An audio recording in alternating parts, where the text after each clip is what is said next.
नमस्कार दोस्तों, स्वागत है आपका आपके पसंदीदा YouTube चैनल माइंडसेट मास्टरी पर। क्या आपने कभी नोटिस किया है कि हमारा मन कभी चैन से नहीं बैठता? या तो ये हमें बीते हुए कल की यादों में फंसा देता है या फिर आने वाले कल की चिंता में डुबो देता है। हम सोचते रहते हैं और यही सोच हमारी सबसे बड़ी सफरिंग बन जाती है। लेकिन क्या आप जानते हैं कि असली शांति, असली खुशी और असली सफलता सिर्फ एक ही चीज में छुपी है, और वो है दी पावर ऑफ नाउ, यानी इस पल में जीना। आज की इस ऑडियो बुक समरी में हम बात करेंगे एक ऐसी किताब के बारे में जिसने लाखों लोगों की जिंदगी बदल दी। एकहार्ट टोले की दी पावर ऑफ नाउ। ये सिर्फ एक सेल्फ हेल्प बुक नहीं है, बल्कि एक स्पिरिचुअल गाइड है जो हमें सिखाती है कि कैसे हम ओवरथिंकिंग, नेगेटिविटी और एंजाइटी से निकलकर सच में इनर पीस हासिल कर सकते हैं। तो चलिए दोस्तों, बिना किसी डिले के डुबकी लगाते हैं इस लाइफ चेंजिंग बुक की विजडम में। Chapter 1, you are not your mind. दोस्तों, हमारा माइंड लगातार चलता रहता है। एक थॉट खत्म नहीं होता कि दूसरा आ जाता है। कभी पास्ट की यादें हमें दुखी कर देती हैं, तो कभी फ्यूचर की टेंशन हमें बेचैन कर देती है। लेकिन सवाल ये है, क्या ये थॉट्स ही आप है? क्या ये इमोशंस ही आपकी पहचान है? एकहार्ट टोले कहते हैं, नो, आप अपने थॉट्स नहीं हैं, आप एक हायर कॉन्शियसनेस है। उदाहरण लीजिए, अगर किसी ने आपको इंसल्ट किया, असल दर्द सिर्फ कुछ सेकंड का है, लेकिन आपका माइंड उस इंसल्ट को बार बार रिप्ले करता है। आप उसी पेन को बार बार महसूस करते हैं।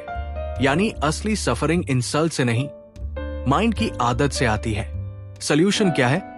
अपने थॉट्स को ऑब्जर्वर बनकर देखिए, उनसे लड़िए मत, बस नोटिस कीजिए और उन्हें जाने दीजिए। इसे कहते हैं वॉचिंग दी थिंकर। जैसे ही आप ये प्रैक्टिस करते हैं, आप धीरे धीरे माइंड की स्लेवरी से बाहर निकल जाते हैं। यही है the power of awareness. Chapter 2, consciousness, the way out of pain. क्या आपने कभी सोचा है कि पेन कहां से आता है? फिजिकल पेन तो नेचुरल है, लेकिन ज्यादातर सफरिंग साइकोलॉजिकल पेन होती है। एकहार्ट टोले इसे कहते हैं पेन बॉडी। ये हमारी पुरानी यादों, रिग्रेट्स और अनरिजॉल्व्ड इमोशंस का एक कलेक्शन है। जैसे ही कोई नई सिचुएशन उस पुराने वाउंड को ट्रिगर करती है, हमारा पेन बॉडी एक्टिवेट हो जाता है। एग्जाम्पल, कभी कभी छोटी सी बात पर भी हमें डिस्प्रपोर्शनेट गुस्सा या दुख हो जाता है। असल में वो मोमेंट उतना पेनफुल नहीं है, बल्कि हमारा माइंड पुराने जख्मों को फिर से खोल देता है। सॉल्यूशन क्या है? अवेयरनेस। जब आप अपने पेन को बिना जज किए ऑब्जर्व करते हैं, तो पेन बॉडी कमजोर पड़ने लगता है।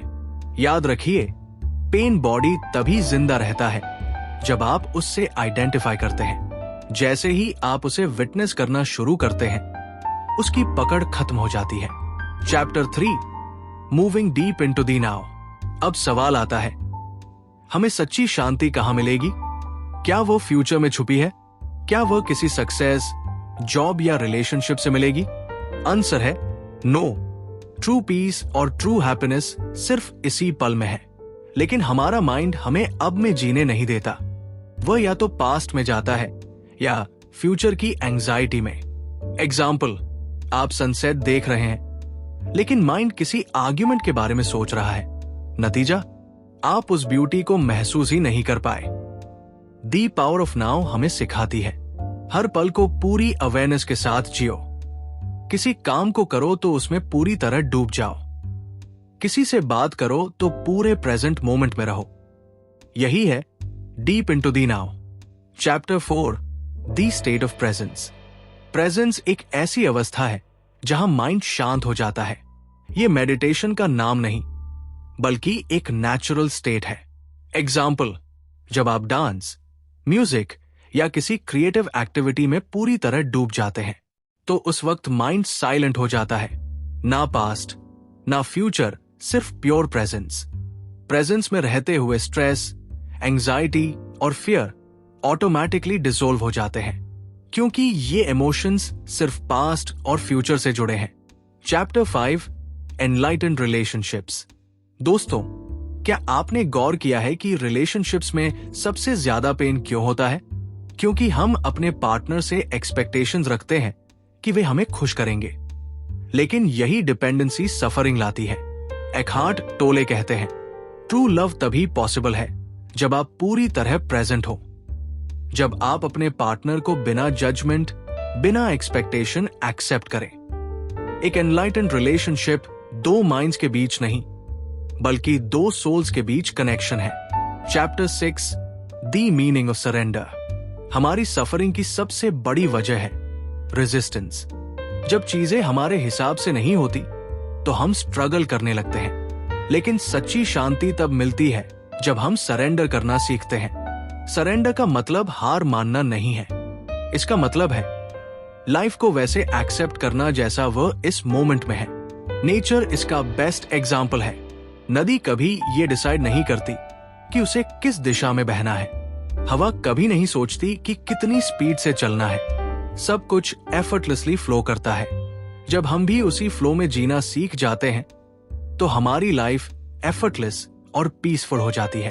तो दोस्तों, दी पावर ऑफ नाउ हमें सिखाती है कि असली खुशी, असली पीस और असली फ्रीडम सिर्फ इसी मोमेंट में है। पास्ट चला गया, फ्यूचर अभी आया नहीं। हमारे पास सिर्फ ये वर्तमान क्षण है। अगर हम अब में जीना सीख ले तो ओवरथिंकिंग खत्म हो जाएगी, स्ट्रेस डिसोल्व हो जाएगा और हमारी पूरी लाइफ ट्रांसफॉर्म हो सकती है। अगर आपको ये दी पावर ऑफ नाउ समरी पसंद आई हो तो वीडियो को लाइक करें, कमेंट करें और बताएं कि आपको कौन सा लेसन सबसे पावरफुल लगा। इस वीडियो को अपने दोस्तों और फैमिली के साथ शेयर करें ताकि वे भी इस नॉलेज का फायदा उठा सकें। और अगर आप ऐसी ही motivational audio book summaries Hindi में देखना चाहते हैं तो चैनल माइंडसेट मास्टरी को सब्सक्राइब करें और बेल आइकन दबाना मत भूलें। मैं आपको एक सवाल के साथ छोड़ता हूं।